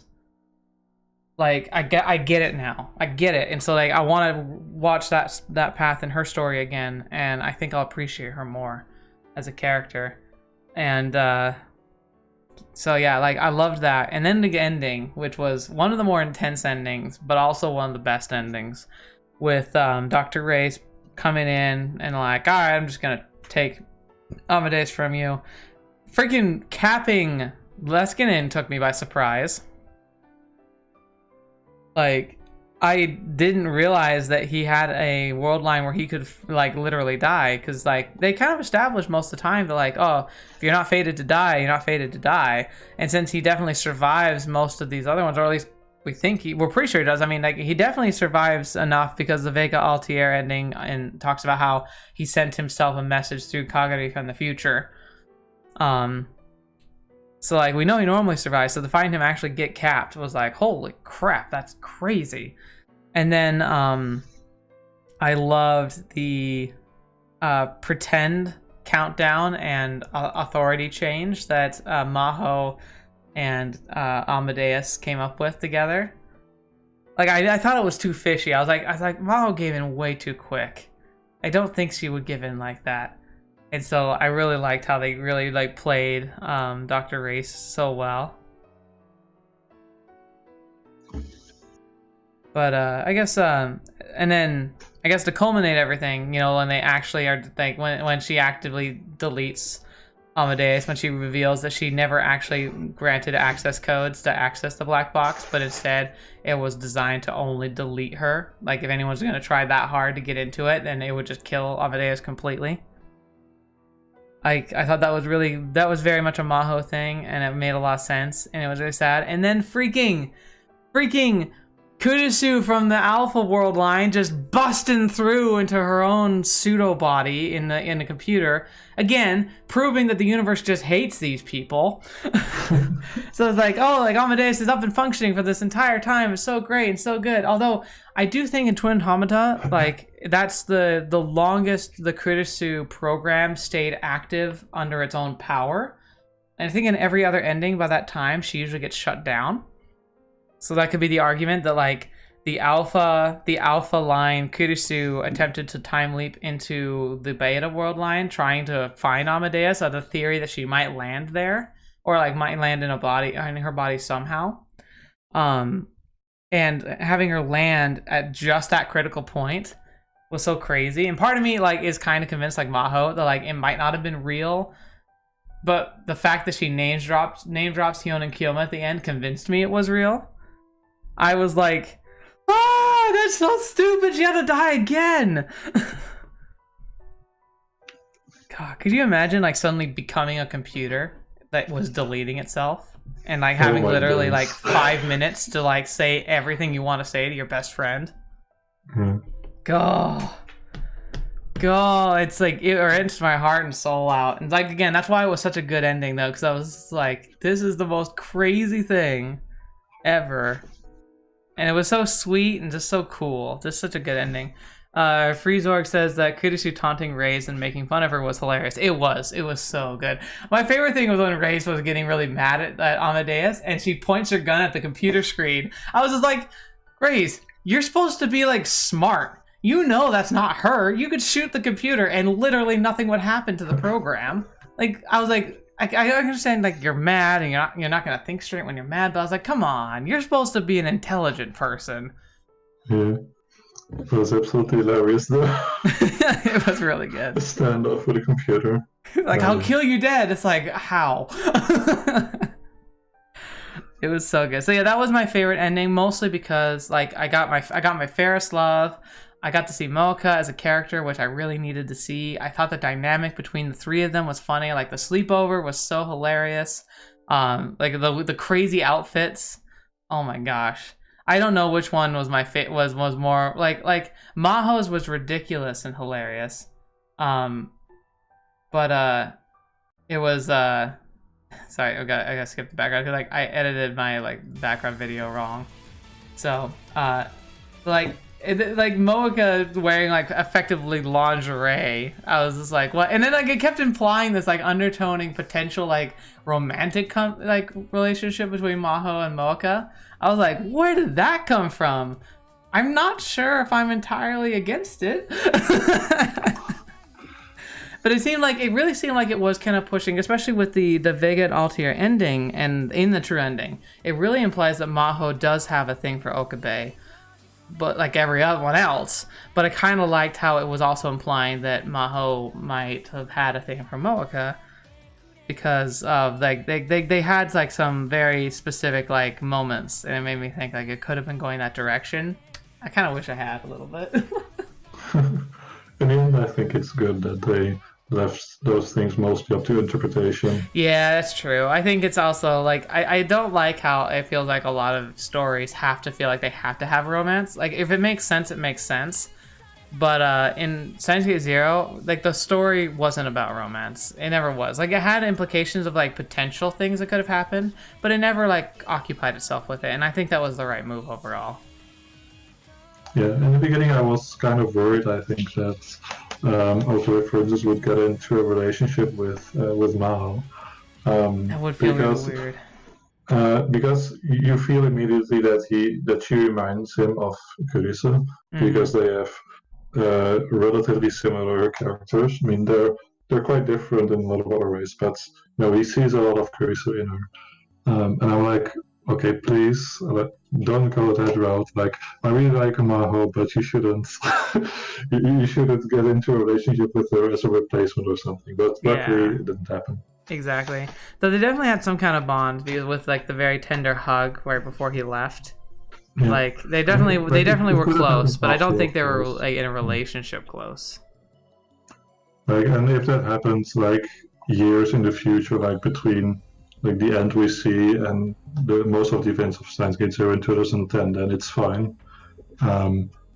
Like it could have happened. It could have happened, but they didn't emphasize it or mention it, which was the right decision for the story. Because like, could you really hold it against Okabe? Like what? Because like that version of him would literally never see Kurisu again. Like, so is he just never supposed to find love? Like, because I when it comes to my philosophy on love is really really aligned with this. It's ultimately like I don't think there's anything like destined souls or anything. Like you're not meant to find somebody. You're not meant to find, like, it's not like there's only one person out there for you. I think that there's like people whom you're compatible with and people whom you aren't, and there's more people you're not than you are. But like just because like I fully believe like if we could visit other world lines of our world, like that there's likely we would be in relationships with different people, because life carries you different places, and slight changes could mean you completely meet up with and bond with completely different people. Which is actually why I think not that it justifies it, but why affairs happen so often. It's kind of shocking how often they tend to happen, but like people who are in a position to have an affair, I think they'd happen because they find somebody else whom they have that special kind of connection with, and it can be really difficult to not difficult per se. Like I think it's all about comes down to your own personal like feelings and how you handle them. But like I think it's not it's not realistic to believe that you'll never find somebody whom you could fall in love with, but it is your choice whether to entertain those thoughts. So I don't know. That's a personal feeling of mine. But all right, I think we finally built up to it. Now it's time to talk about Freezong. For some reason, you're getting held for review. I'm not sure why. Oh, swear words. Okay, that's fine. So he's saying, I find it interesting to compare Grace to Leskinen in the same sense that while Leskinen does messed up stuff, he ultimately seems to be able to somewhat articulate reasons for his actions. I agree, exactly. You can see the logic of his thoughts and how he got there. Ray's just seems straight up psychopathic, killing multiple people in a few endings while smiling all the time, making fun of Maho while telling her she's gonna die. Yeah, like, she was absolutely balls to the wall crazy. Like I think she's everyone's favorite character because in the end there's not a lot to her. No, like she's just a mad scientist in the bad kind of way. I did like the mad scientist banter between him and her. Like he's just like I'm a mad scientist. She's like he's like I'm a mad scientist, but you're really a mad scientist. But yeah, you're right. She's definitely not the best villain character. She's kind of crazy. So yeah, not the best fleshed out, and an interesting foil to Leskinen. But so we'll get to Milky Way Crossing, which is the ultimate ending, which really confused me when it first happened. And I voiced that opinion on Discord a little bit, and some of you helped me a little bit. And the anime, like you all said, absolutely kind of got me to a point where I was like, yeah, I'm fine with this. But the whole ending, like almost everything about Vigor Altair was like exactly the same, and after you got the D-Rhine until the very end, which I found very confusing and frustrating because I was looking for any like subtle changes that would happen in the story. It took me like an hour and a half to scour it, and nothing new came up. And so finally got to the end, and you go to that epilogue. So, what were your first impressions of the epilogue? Well, I had a similar experience to you, I think, in that I assumed after you got the D-Rhine that things would start to change immediately because, his actions change, whatnot. So I didn't skip. I just read through everything. Like at some point I started skipping through certain parts because I was like, okay, nothing's changing. But it took me a long time to get to the actual ending because I didn't want to miss anything. So by the time I got there, I was, I don't know, sort of maybe not in the best emotional state for the ending because I was like, okay, is something going to happen now? Then it finally happened. Like, the ending was of the road was there, but then you get the epilogue. And yeah, I really liked it. But like I said, I think it's the correct kind of ending, or at least a correct ending for the game. Mm-hmm. It wraps things up nicely. Like that he's going to send this this video mail to the past. But I really like the addition as well that he was going to the past himself. Like, because this whole thing about, that he's going to die, maybe, but, he doesn't want to leave it up to fate. He wants to save Mayuri and Suza with going back into the past. Yeah. And that I didn't really expect, I guess, at that point, because I thought it was all going to be about, let's just send that video mail and get to Steins Gate. And then when that happened, I was like, okay, he's going to do this. So now we're going to get a scene about how he rescues Mayuri. It hurt when he climbs in the... It hurts when he climbs into the machine, closes the door, plays the epic music, close scene, and credits roll. I was like, but what happened? And so that's when the anime stepped in, thankfully. And then another extra credit. No, it's done? Oh, okay. I'm like, okay, I got all achievements for this game, so I guess there really isn't anything left. It's so heartbreaking when that happens. Yeah. You're like, no. But like, I like how the anime kind of emphasized it a bit, where like it actually cut to Mayuri and Suzuha like on ancient like dust ball Earth, and like Suzuha like looks like she's looking to see if there's like food or water for him because they're obviously like not doing well, and she just comes back and shakes her head, and they're just kind of like, oh well, I guess that's it then. And then suddenly you see the pillar of white in the distance, and Okabe just comes, like old man Okabe comes walking up, hands in his pockets, his lab coat fluttering behind him, just like, oh, that's awesome. But it's kind of sad because like it implied that that's where Okabe died, like he said he'd try and come back, but like obviously like unless he went directly back, like I don't know. I guess maybe that's like kind. I don't know. No, like it's kind of, it's hard to know the details. Maybe somewhere on a wiki somewhere. That extra after a credit scene on 23. Yep, absolutely. It was really good. Really helped. So I called to asking to make sure I watched that anime like you recommended. I absolutely did. I watched it today. And so like I really liked it. I think it was good, and it showed like how. And it really showed that other step of like how Okabe and Suzuha, they leave to go try to rescue Kurisu, and then I loved how it showed in the anime, like on the roof with Daru and Mayuri, they just had they're like, wait, there's a second one, like it was appearing at the same time the other one was vanishing, and they're like, what is happening? And then you get a phone call, and you're like, I'm getting a phone call from my phone. And she's like, okay, she answers it, and then she gets that sweet like message, and then Suzuha has to like rip them back out again, like to avoid the paradox. It was so good. Like it was like I loved how they showed it.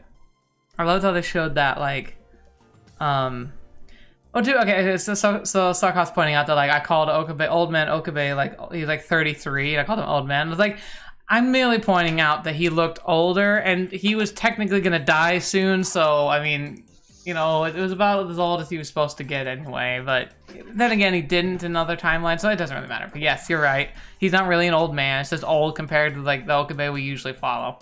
So like I just thought it was really awesome to get that anime extra touch to kind of really see exactly how, and then I love how it played out really clearly for you, the change, where it showed Mayuri do the slap, and then shows Okabe watching the video, and then it just kind of cuts away, because it's like, the rest now. It's like, yes.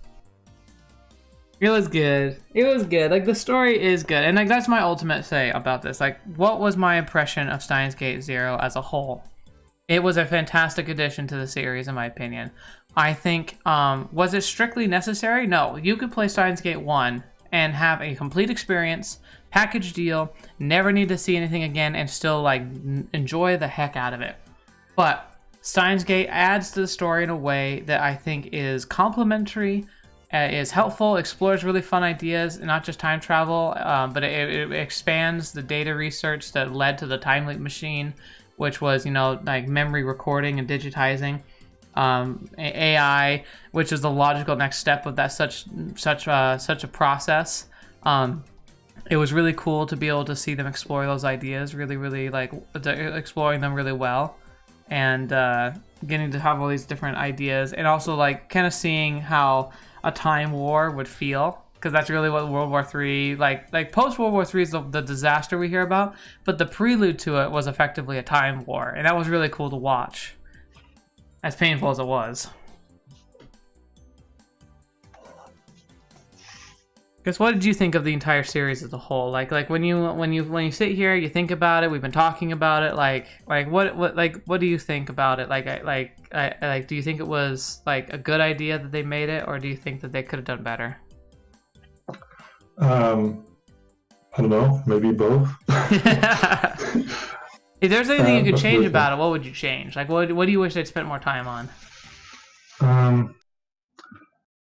I don't know. One of the things that I thought about lately is some of the side characters in Steins Gate Zero being barely fleshed out. Like they had a whole lot of characters, of course, like not just main ones like Maho and Yuki, but also like Fubuki, Kaede.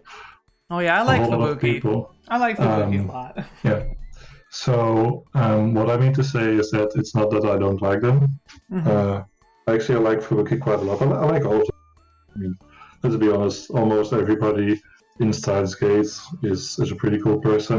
Yeah, it's very true.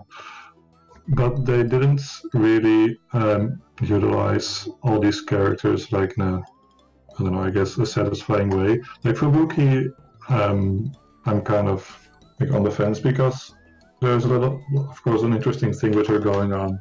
The fact that she has a fairly strong reading Steiner, and, you know, she's got these memories of World War III and stuff, and you know that's really interesting. It's also plot relevant, and basically it means she's already been named in Steins Gate, which is just she never appears, but Mary sometimes talks about, you know, Fubuki this, Fubuki that. Yeah. But when you go to a character like Kaede, for instance, she's a very sweet girl, but in the end of the day, she brings almost nothing to the table. You're very right. Like the only thing that comes to mind is that at some point she remembers, you know, that notation for Mozart symphonies. Yeah. When they're trying to figure out what that code means, like K something, she's like, oh yeah, this German guy, he came up with this notation. It's like Herschel something, and you're like, okay, well, that's nice, but if that's all that she brings to the table, basically, regardless of whether she's a nice girl or not. It's kind of disappointing. Yeah. Like they could have, for instance, they could have just as easily made someone else know that, like say, oh, Yuki, she likes music, for instance, and you know she knew this, and then she would relay this information, and then her character wouldn't be necessary. It's not a very big deal, but it's stuff like that. I'm like, in Steins Gate, like every character felt very purposeful.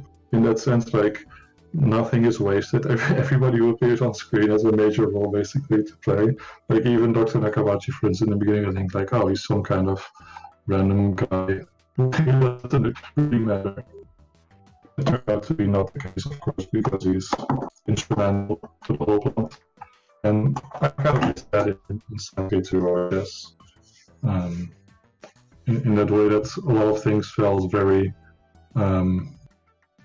I don't know, sort of like random, like, oh, so now this happens. But I think that also has to do with the fact that the line changes all the time in a lot of in a lot of routes, so you cannot really get your footing. Like just like Okabe, you just like figure out what's happening and then something new happens. It's really interesting, but it also prevents you from like learning about certain, or like developing certain things that are set up, because sometimes something's set up and then the world line changes and it just changes. Yeah. Or disappears out of the story. That was a little disconcerting. Yeah. I think you're absolutely right there. Like it is a little heavy on the characters, like the sheer number of characters. And it really can't give a lot of time, even to like we were talking about the Ferris. Like it feels like Ferris got sidelined, and like I can see the necessity of it. But then you've got Kaid, who's like a brand new character, and we don't learn like anything about her. I guess the only thing I can think of why it might have been good is because when the intrigue was coming into play, like we knew that there was somebody who was more involved, who was wearing the bicycle suit, for instance, and it wasn't Moeka, or like it might have been Moeka, but we don't know. But like they needed some red herrings, because if like Yuki was the only new person in, it would have made it a lot easier to deduce who like might be involved. It was because it's like, oh, there was one new person, and suddenly there's a girl in a motorcycle suit showing up that's not Moeka. Like, huh? Who could it be? Because she's like 155 or something. Yeah. So, yeah, I guess in that sense, you're right. But it still feels like they could have done. It's bloated. They either could have done more with her, or they could have done without her. Yeah, exactly. Because now it just feels like a bit of wasted potential. Agree. You're exactly. I think you're exactly right. I think. I think there's a lot of, like we were talking about a little bit, this like they have these, like in Steins Gate 1 they kind of had it buttoned up really nicely, where like they established a lot of the rules and they kind of kept to them, but surprised you with like interesting like ways to manipulate things when it came to like the time travel and the D-mails and the time leap machine and everything. But there were a few times in the story where I felt like they kind of sidestepped potential solutions just because it was inconvenient to the plot. A great example, like I said, I made a huge scream about it in the episode. It was the promise Renacimento, when they kidnap Kagari, and like they're gonna try and like put Kurisu, Amadeus Kurisu brain into her, with Dr. Reyes. Like that, at that time they had a functioning time leap machine. Like, well, it had been made like a week or so before that, and so they're like trying to enact this plan to like get everything lined up the way they need to figure out where, like, how to strike at Stratford. And then she gets taken, and then like Okabe is like, all right, Suzawa, we're gonna go on a rescue mission. Like we figured out where, like I remember where we need to look from my time in the future. And then it's like, or you could just use the time leap machine and just avoid the problem. They set this whole thing up that now we have the time leap machine, so you're already expecting as a sort of a narrative inevitability that they're going to use it in some kind of clever way, and then they're just going to go in there basically guns blazing, like, yeah, we're going to rescue your Kakari, and then obviously it doesn't go really well. Like eventually they win, of course. You're like, a lot of this trouble could have been avoided if you had been a little bit more cautious about it, because you've got time on your side. You get a freaking time leap machine, so why don't you just gather like all kinds of information as much as you can? Like, you don't have to show it everything. Like, it didn't happen in Steins Gate and the original either, but whenever something like that happens, I feel like we always try to use the time leap machine to its advantage. Yeah, if you have it working and you've already decided to use it a little bit, why wouldn't you use it to save people? Like, yeah, it just doesn't make sense that they wouldn't use it, except for the fact that for the story's sake, like the writers didn't want to use that as like a fallback because it's too easy. But it doesn't feel very realistic, because like, why wouldn't you use it? I mean, at that point, he wasn't even sure if he was entirely human anyway. So like, the risk he was posing to himself, he's done it 300 times. He's obviously fine. Right? I don't know. And if he wasn't, then there's nothing he can do about it. So exactly. Either way, so that was one of my biggest gripes. And then it was also like the very ending, like the whole like having to go rescue. There's a few things about the true ending that I have been going, like the anime helped a lot with the ending, because like at first I was saying like, well, why does he have to even do this? Like, what's really going on here? And then if he does this trip, what happens to him afterwards? What does Mayuri even do that actually changes the future? Because like I was wondering, like, does she like somehow switch herself out, like send that Mayuri home, and then she, the one from that world line, is the one that's actually on the roof? And I'm like, that doesn't make any sense, but like, is that what she does, or like what? So like seeing the phone call and everything made a lot of sense. But one of the ones that really got me is, like, we're gonna come back to it, recursive Mother Goose. Kagari takes Mayuri's place in the time machine, and then they leap. Where did they go? And what did they do? Did they just die? Or what? Because like that's where her story ends, is her and Suzuha going in the time leap machine and traveling away. Where were they going? Like, obviously they were going to try and do the same thing that Suzuha and Mayuri were trying to do, but there wasn't a third time machine on the roof, so did they just get stuck in the past? Did Okabe go and rescue them? Or because that was part of a different timeline altogether, he probably doesn't even know about that? So like, what happened? It seems like something that we should be explored in some kind of side story, but I do not know if something like that exists. Maybe it will, but who knows? If someone in chat knows, we can you can let us know. But like, yeah, that was one of my bigger ones. Like when I got to that ending, I was like super unsatisfied. So I was like, I already know what the true ending is. Like, this never gets brought up. But they're in a time machine. Like, what happened? Yeah. I don't know. By the way, I think I will leave the stream for a couple of minutes because I have to do something. Oh, actually, I'm about ready to wrap up, actually. So it might be good just for you to head off, and then because I'm gonna be, I probably got like maybe 10 more minutes. Oh, real quick though, before you go, who's your waifu? Who's your waifu of Steins Gate? For Steins Gate 0 or all of Steins Gate? Both. Both. In that case, Kurisu. Yeah, main girl, can't go wrong. Like a second place. You know, I'd like to mention maybe one or two more girls. I really like Suzuha as well.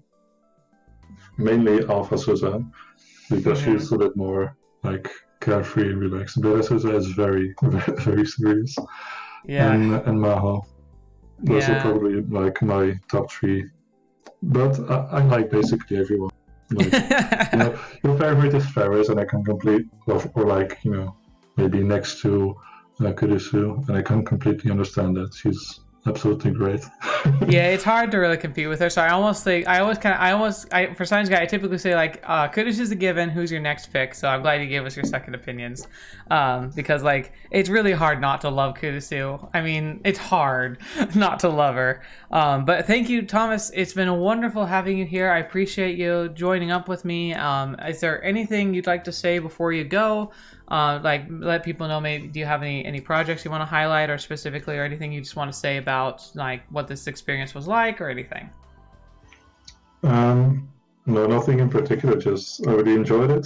It's the first time I've actually joined in a live stream for anything, so I hope I was at least, you know, a constructive presence, like that I added something to the conversation and wasn't too boring.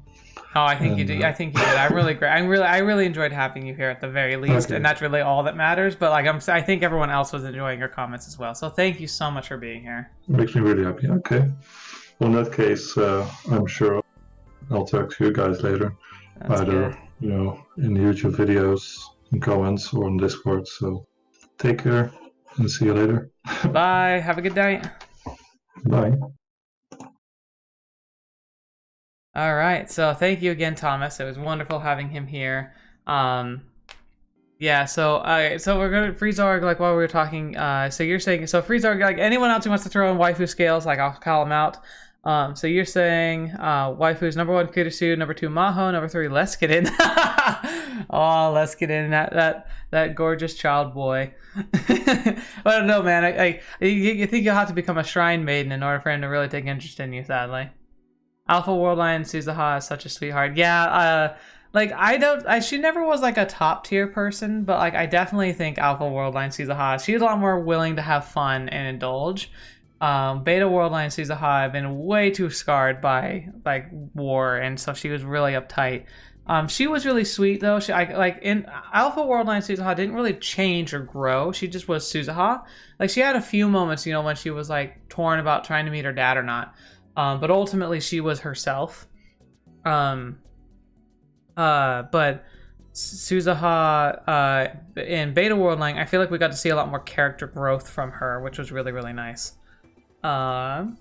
And then, okay, so we're going to go back. And then Sarkoth, you said yours would be Alpha Suzuha, to be honest, but Kurisu is best for Okabe. Yeah, that's true.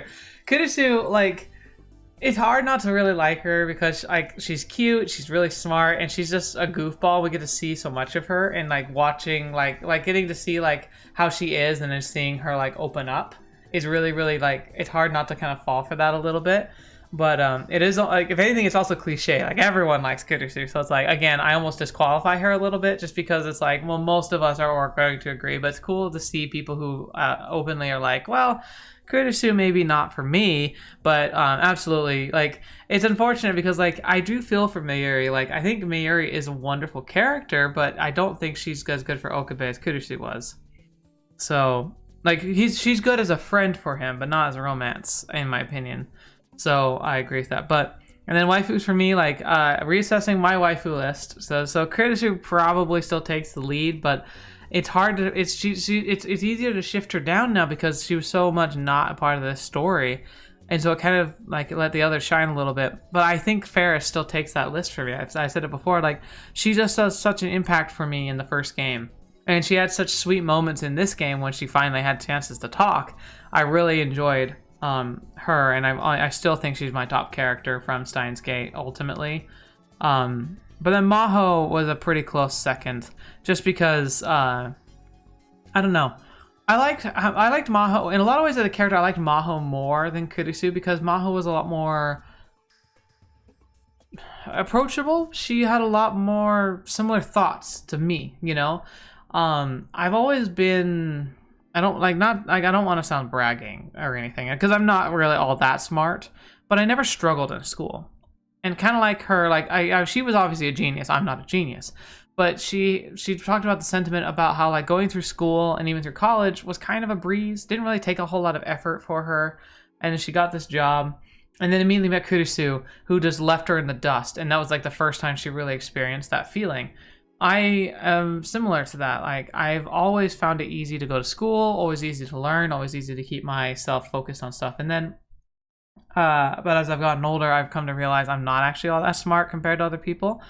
And like, so Maho's experience and like the envy that she can't help but feel, despite the fact that she loves Kurisu, is very reminiscent of my feelings and the fact that I wrestle with envy.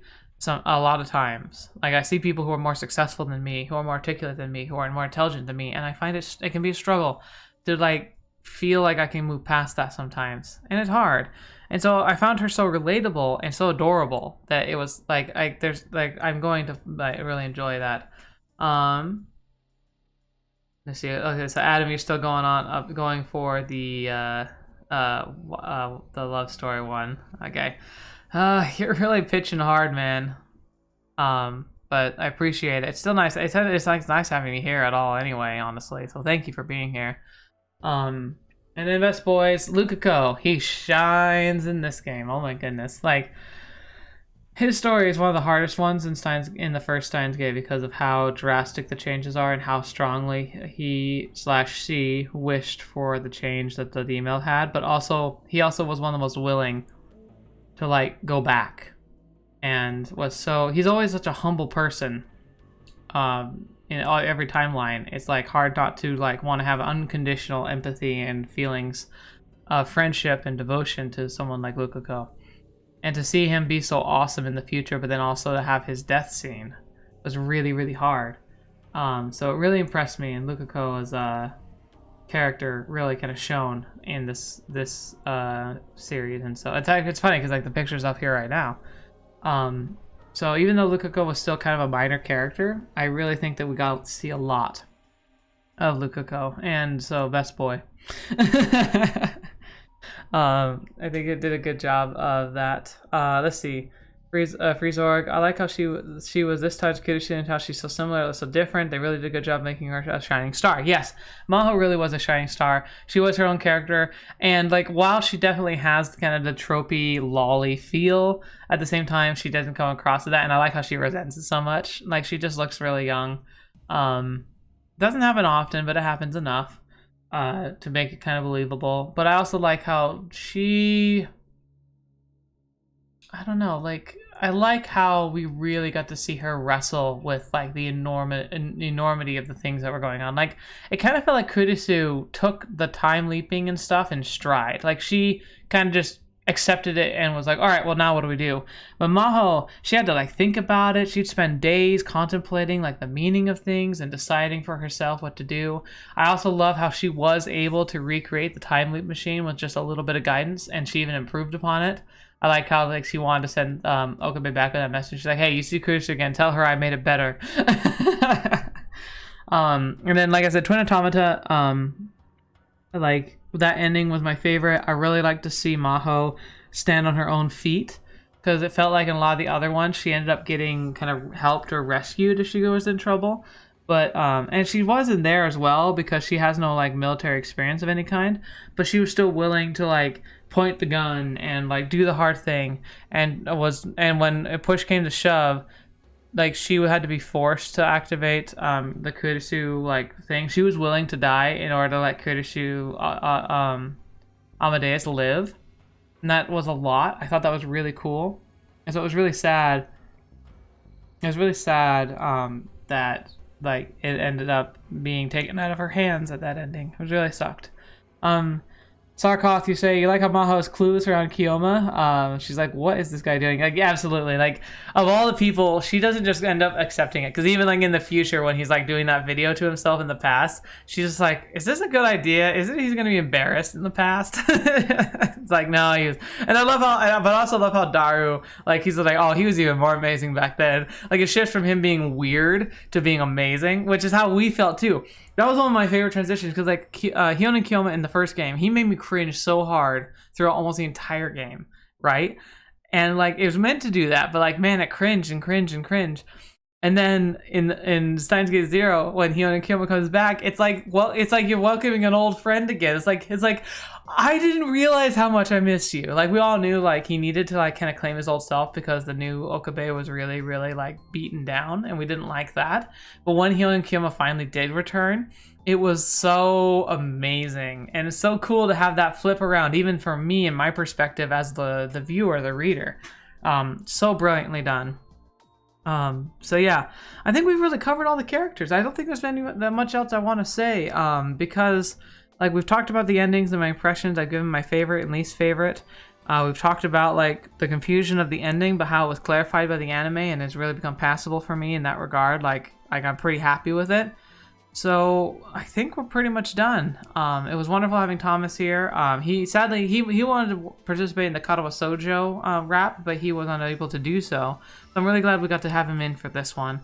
If you guys who are listening now or listening in the future ever want to participate in a rap party, I announce it usually a week or so before it happens, and I post in the Discord.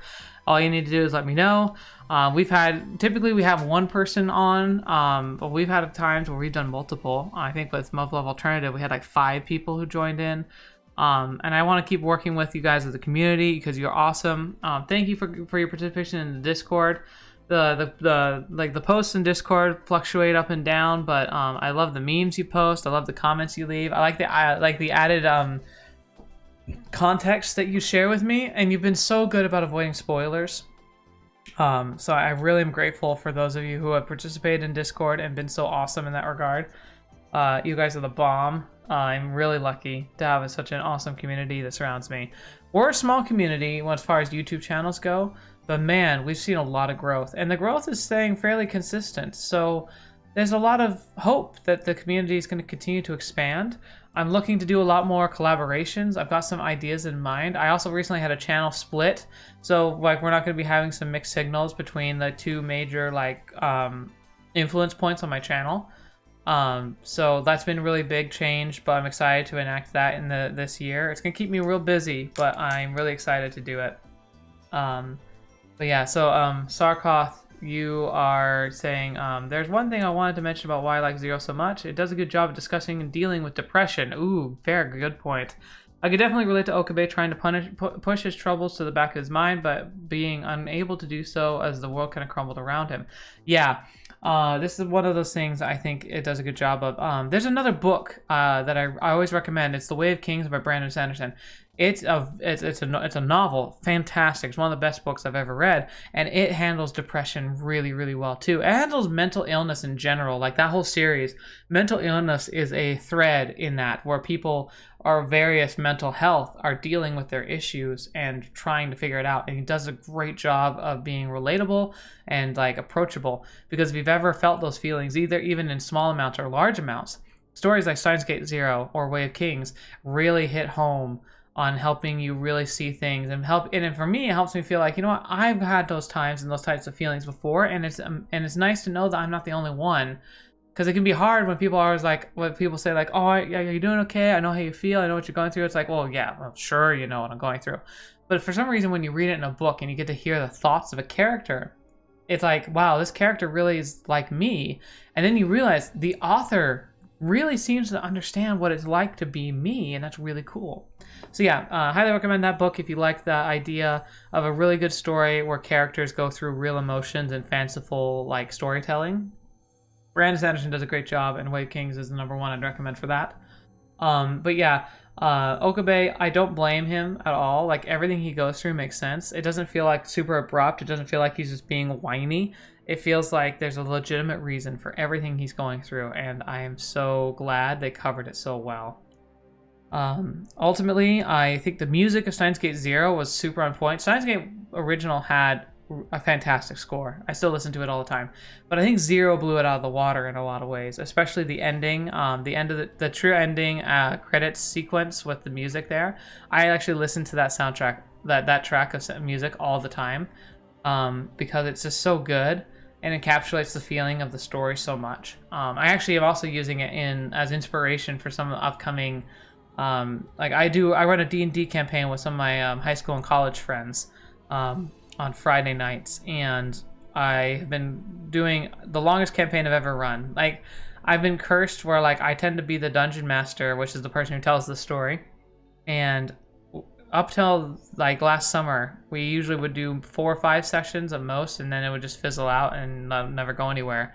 But this one we've been running for over a year and a half now, and they genuinely seem to want to keep enjoying it. And so I get to finally expand this really cool arching story, which I get to continue this week. Actually, this Friday is the next one we're going to be doing. And I've actually taken notes from various books that I've read and have incorporated story elements and storytelling mechanics that I think are going to help make the story flesh out even more. And Steins Gate is absolutely one of the best written stories, I think. It's well thought out, it incorporates science in creative and fun ways. Character design is on point. The characters themselves are fleshed out in ways that make them feel so human. So again, one of my better series. It competes very heavily with Love Love for top spot in my opinion. But there's a lot more stories to explore out there, and there's the stories being written now by the creators and developers that we don't even know anything about yet, who might be able to beat Steins Gate. So let's keep an eye out for those new titles, huh? Real quick, Freezorg, yeah, no worries, man. You guys I'm really lucky. I've heard a lot of people having communities that are much more toxic, even at such a small stage of channel, and so I'm really, really lucky to have you guys, because again, I can tell the caliber of people we have on the channel and on Discord because of how much far I've been able to go without having spoilers. It shows you guys genuinely are here to share a story with me, not just because I'm here. You're like, it's like the trolls will come. I know they will, and I'm gonna try and not feed them or anything. But I'm really happy to know that the people who are here aren't. So I appreciate you guys so much. And then Sarkozy saying, "Oh yeah, look up the duet of Kagari, the duet of the Kagari ending if you have time. It has Mayuri singing with her. Song is called Song Played by the Stars duet version." Ooh, yeah, I'll have to look that up because the duet version sounds like it'd be amazing. So I'll make sure to do that tonight. But yeah, so Steins Gate, like I think Steins Gate beats Muv Love in music. Muv Love had good music for sure, but I think Steins Gate beats it. Where Muv-Luv, I think, beats scale and presence of characters and like impact. Steins Gate is a close second though. Still, so top two. Few announcements though. Before I wrap up completely, there's the last few things I want to get out here. First of which is that, as some of you have commented, I have lost a lot of weight, and that's good, but I'm not going to talk about that. What I am going to talk about, though, is that there's a good chance I think I can actually possibly pull off an Okabe cosplay, and so I'm planning on going to a convention this year somewhere. Not sure exactly where yet. Probably New York City, because the anime con there is one that's pretty accessible to me. And has a pretty good attendance rate. I'd love to go to Anime Expo, but I'm not sure if I'll have the means to do that. It just depends. But I am planning on going to a convention. I'll keep in touch with that. So if you guys happen to be going to that one, or have a recommendation of cons, like I'd love to hear them, because I'd like to go. And if any of you happen to be there, I want to coordinate like a meetup, like to do stuff. And I'm hoping I can pull off an Okabe look. My physique, even like if I lose all the weight, will actually be like, it won't be a great match for him because I have a really broad chest.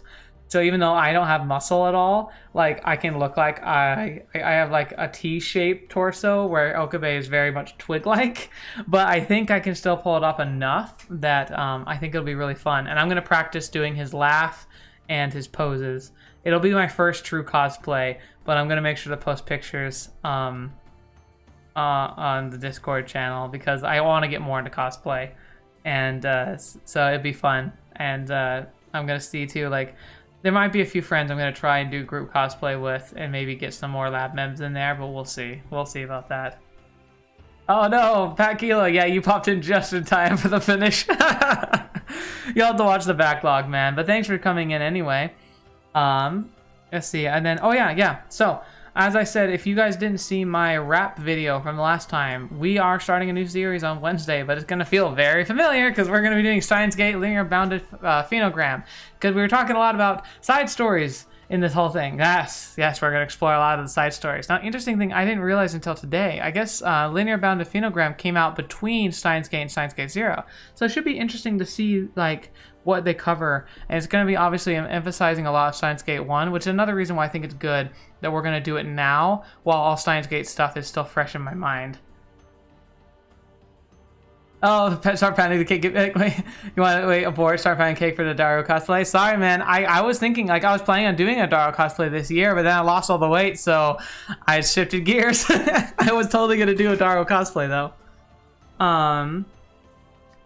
Oh yeah. So and then Pecky, like I guess what I was talking about the cosplay convention. Like I said, I'm thinking specifically of going to the Crunchyroll anime New York Anime Con, just because it's, like I said, it's accessible for me. It's a lot easier. It's easier for me to get to, and so probably do that. But I'd love to do Expo if I have the funds to travel to LA. I'd love to go to Anime Expo. But yeah. So yeah, but yeah, next game we're playing starting next week. I'm gonna play Steins Gate Linear Bounded Phenogram. It's gonna be fun. I fully anticipate enjoying it, getting immersed in all these other character stories that we and kind of getting more immersed in the world line, and then getting ready because later this year they're going to release the translated version of, I can't think of it off the top of my head. Like it's like my darling or something. My darling something.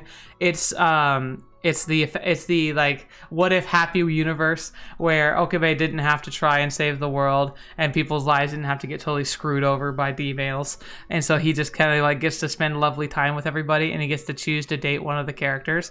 We're absolutely playing that because gosh darn it, we deserve some happiness and love, and I there's a certain character I would really love to see things have a happy ending with, because even if you chose her ending in Steins Gate 1, it was the crappiest ending, and it hurt my soul, even though we were together, and so like, I'm gonna fix that in my mind, so.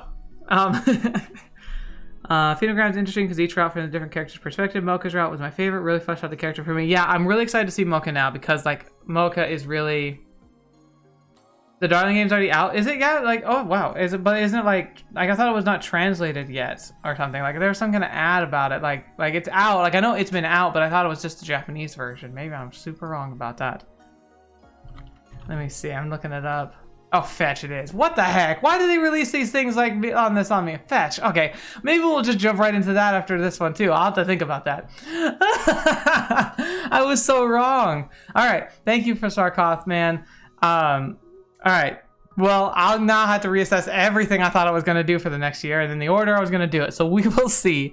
So thank you for clarifying that. It's already out. Dang it. It came out last month. I thought they were just announcing it last month. I didn't realize it would come out.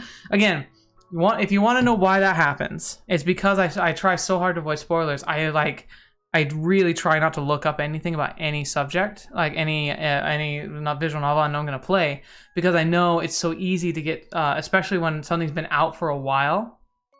And it came out before Photograph T. I don't know those histories, but that's because I know it's so easy to get spoiled online because like when a game's been out that long, people don't think to like leave a spoiler warning. So it's really easy to spoil something for myself. And so I really try hard not to look up much about these things because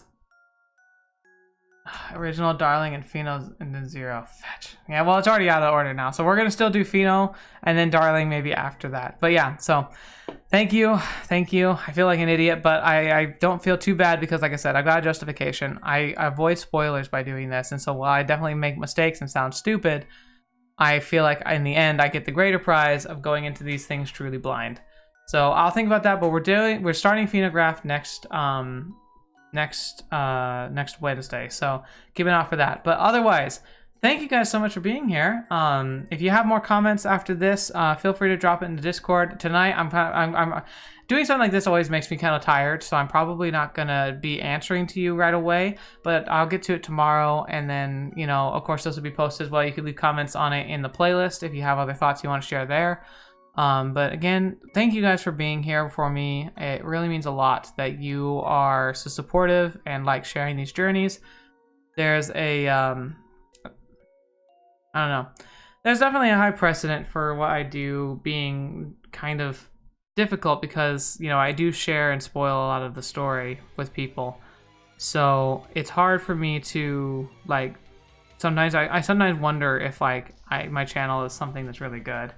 But you guys help me feel like it is good and remind me. And it helps that I get permission to do all this too, so I know I'm not like really messing with people, but it's still nice having your support.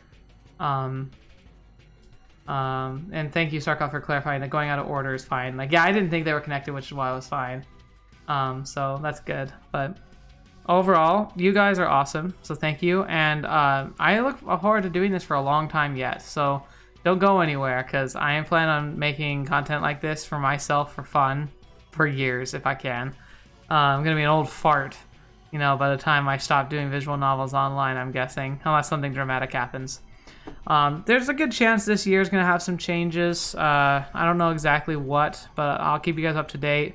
There's a lot going on, but I really appreciate you being there. This is, it's almost like, it's my favorite part of the day usually, is coming up and doing this, but thank you guys so much for being here. Thank you so much for being a part of the channel and just being your awesome selves.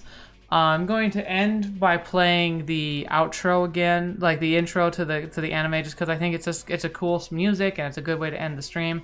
So I'm gonna jump to that and let it play out. But this is my goodbye.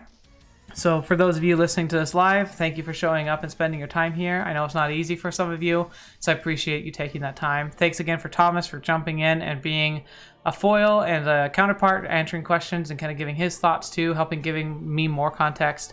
I appreciate your input. And then ultimately, for those of you who are watching this in post, thank you for enjoying my playthrough of Steins Gate Zero. Plenty more on the channel to look through. Got a good big backlog now. Got a good front log coming up. Really good. If you want to keep up to date on stuff, check out the Discord. Links in the description of this video, but also in descriptions of every video. And make sure to support developers, support people who are making visual novels, support people who are writing stories like this. It's really easy to skip out. It's really easy to just want to watch somebody play all the endings so you don't have to play the game or buy the game yourself. It's really easy just to get it in a legal copy.